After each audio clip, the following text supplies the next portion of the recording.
Olá, eu sou a Kária do canal Caixa de Histórias e hoje nós vamos abordar o tema Guerra da Reconquista. Para começarmos, vamos falar sobre a chegada dos muçulmanos. O ponto de partida, o marco inicial para a Idade Média na Península Ibérica, principalmente na Espanha, foi a derrota do rei visigodo Rodrigo na Batalha de Guadalete, pelos invasores berberes liderados por Tariq ibn Ziyad em 711. Tariq ocupou primeiro Córdoba antes de seguir a marcha para Toledo. Em poucos anos, os muçulmanos de Tariq avançaram para a Gália, ocupando a região sul, sendo forçados a parar seu avanço apenas em Poitiers no ano de 732 por Carlos Martel. O enfraquecimento da monarquia visigótica, que permitiu aos muçulmanos berberes invadir e dominar essas diversas regiões da península, foi principalmente por causa de uma crise interna dentro da monarquia visigótica, uma briga pelo trono entre duas famílias visigóticas, os Xindasvinto e os Wamba, isso tudo na segunda metade do século VII. A população hispano-visigótica, que estava bastante descontente com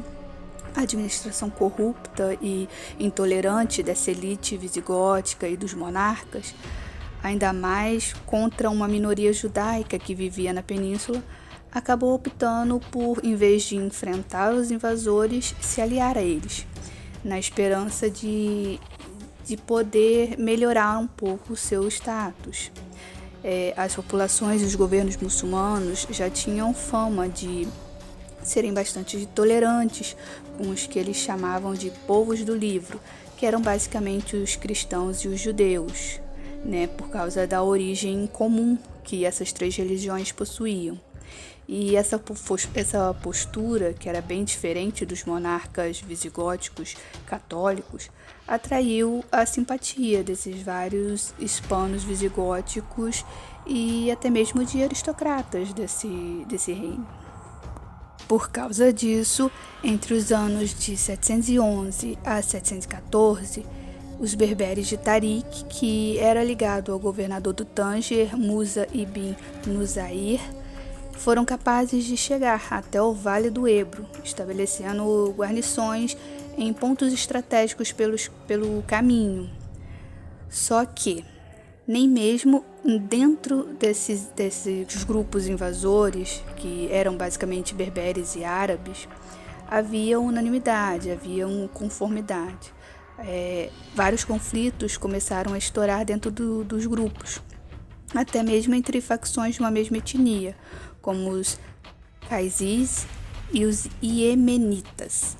que também causaram bastante problemas às tropas muçulmanas, bastante instabilidade. Por volta de 716, com um governo estabelecido na península, com o nome de Al-Andalus, e cujo centro político passou a ser Córdoba, o então chamado de Emirado Dependente,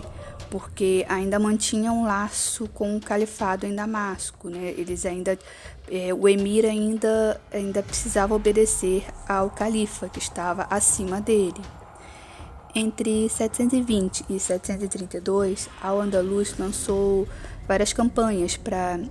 expandir o território que eles tinham acabado de conquistar, na região, indo para a região mais ao norte da península, conquistando como, por exemplo, a cidade de Narbona, ao sul da Gália, mas acabaram sofrendo algumas surpresinhas, tanto em Covadonga quanto em Poitiers, onde eles acabaram sendo impedidos de avançar pelo Carlos Martel. Mas o golpe mais duro para Al-Andalus, essa recém-formado reino,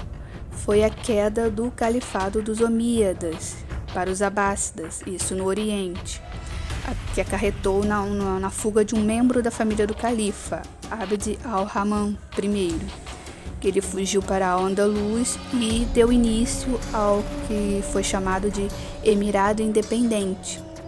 que durou por volta de 2 séculos, até o reinado de Abd al-Rahman III se autoproclamar califa e dar início ao período califal, criando, né, o Califado de Córdoba. Esse primeiro episódio termina por aqui, mas em breve eu trarei o segundo episódio, onde eu vou falar sobre o período califal.